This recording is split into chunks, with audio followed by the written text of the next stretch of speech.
मित्रों, हम जानते हैं डायबिटीज़ दो प्रकार की होती है, टाइप 1 और टाइप 2। आज हम लोग टाइप 1 डायबिटीज़ के विषय में कुछ चर्चा करेंगे। टाइप 1 डायबिटीज़ वह डायबिटीज़ है जो अधिकतर कम उम्र के बच्चों या युवावस्था में देखने को मिलती है।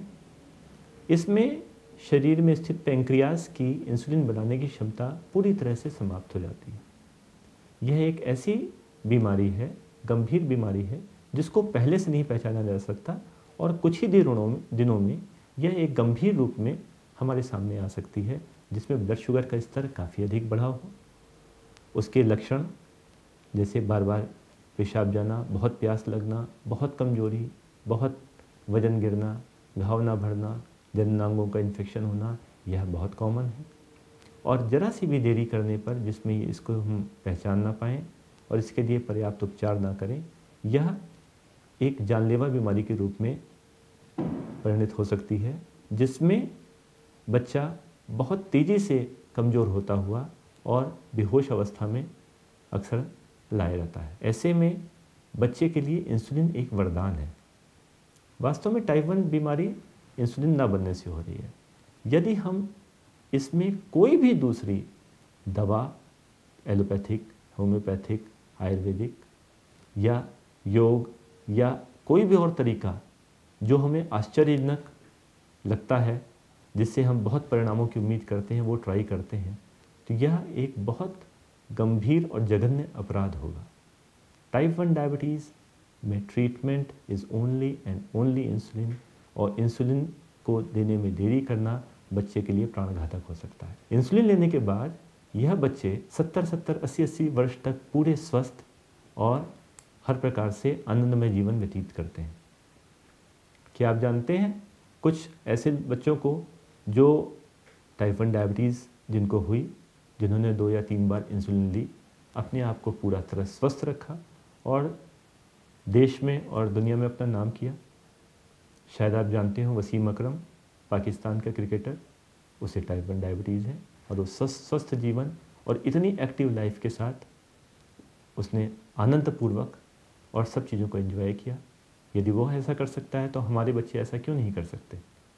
आवश्यकता है हम घबराएं नहीं, शुगर को ठीक प्रकार से कंट्रोल में रखें, जिसके लिए 2, 3 या 4 बार भी अगर इंसुलिन लेनी पड़े, हम उससे घबराएं नहीं।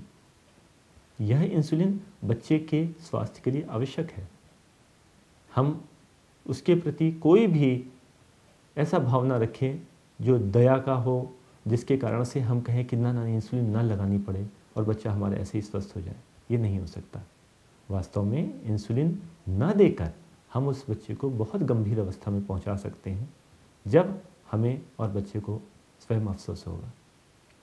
यह ध्यान रखें कि बच्चों में चूँकि इंसुलिन बिल्कुल नहीं बन रही, इसलिए वो इंसुलिन डिपेंडेंट अवस्था है। हमें इंसुलिन 2 या 3 बार, कभी कभी 4 बार भी देनी पड़ती है और हमें दिन में कई बार ब्लड शुगर की जांच करा के उसका स्तर देख के उसको कंट्रोल में रखने की आवश्यकता होती है।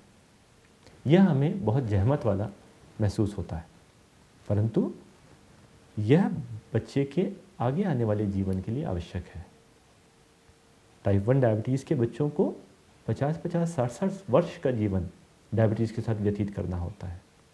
आज रहने वाली थोड़ी सी बढ़ी शुगर 5 या 10 वर्षों में कई गुना बढ़ के अपने दुष्प्रभाव उत्पन्न करती है।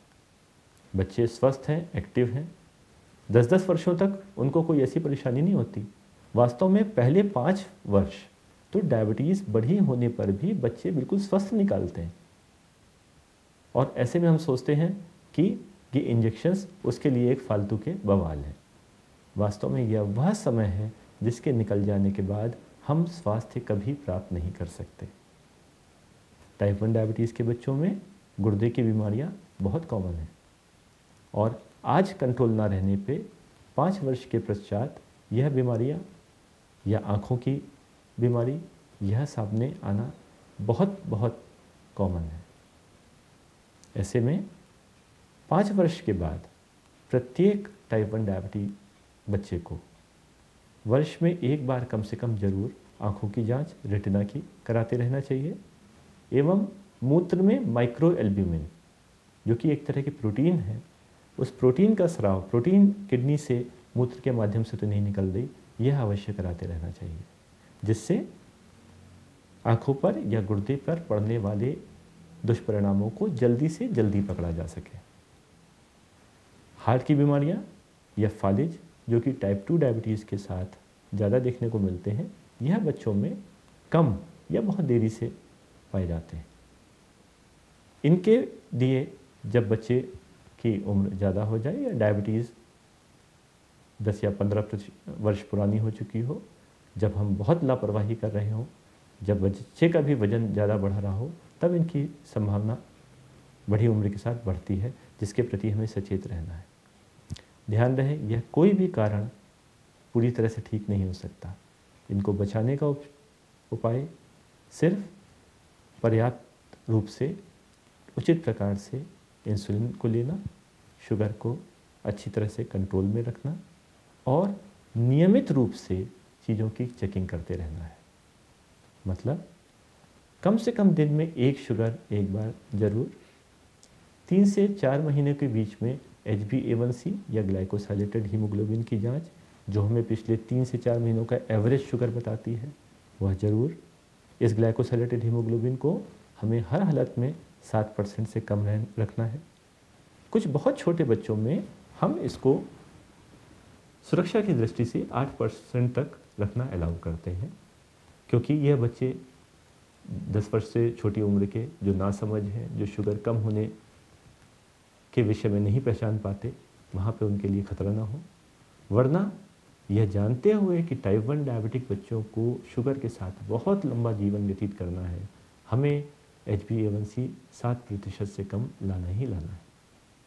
5 वर्ष की डायबिटीज़ के बाद वर्ष में एक बार आँखों की जांच, गुर्दे की जांच, ब्लड प्रेशर की जांच, वज़न बढ़ने से रोकना, नियमित व्यायाम, खान पान का परहेज, इन चीज़ों को ठीक प्रकार से देते हुए हमें इन बच्चों को आरंभ से ही एक स्वास्थ्यवर्धक जीवन शैली की तरफ प्रेरित करना है, जिससे वो एक स्वस्थ जीवन व्यतीत कर सकें।